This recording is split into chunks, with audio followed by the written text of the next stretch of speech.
വചനവായന 14-ാം ദിവസം. ഇസഹാക്ക്.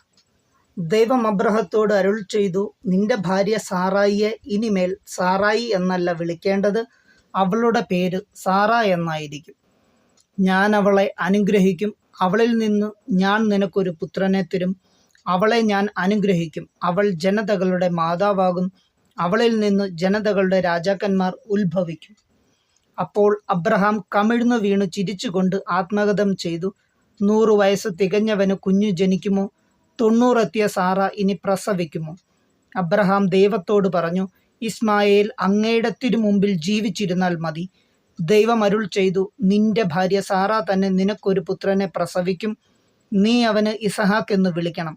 അവനുമായും അവൻ്റെ സന്തതികളുമായും ഞാൻ നിത്യമായ ഒരു ഉടമ്പടി സ്ഥാപിക്കും.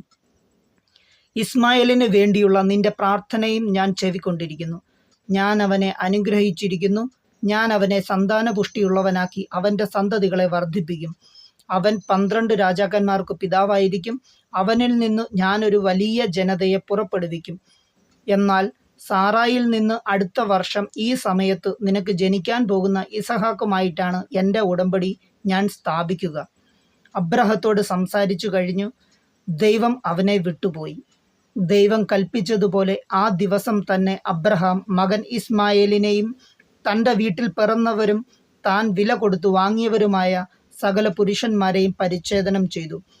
പരിച്ഛേദന സമയത്ത് അബ്രാഹത്തിന് 99 വയസ്സും ഇസ്മായേലിന് 13 വയസ്സുമുണ്ടായിരുന്നു. അന്നു തന്നെ അബ്രഹാം മകൻ ഇസ്മായേലും പരിച്ഛേദനം ചെയ്യപ്പെട്ടു. അബ്രാഹത്തിൻ്റെ വീട്ടിലെ എല്ലാ പുരുഷന്മാരും വീട്ടിൽ പിറന്നവരും പരദേശികളിൽ നിന്ന് വിലയ്ക്ക് വാങ്ങിയവരുമായ എല്ലാവരും അവനോടൊപ്പം പരിച്ഛേദനം ചെയ്യപ്പെട്ടു.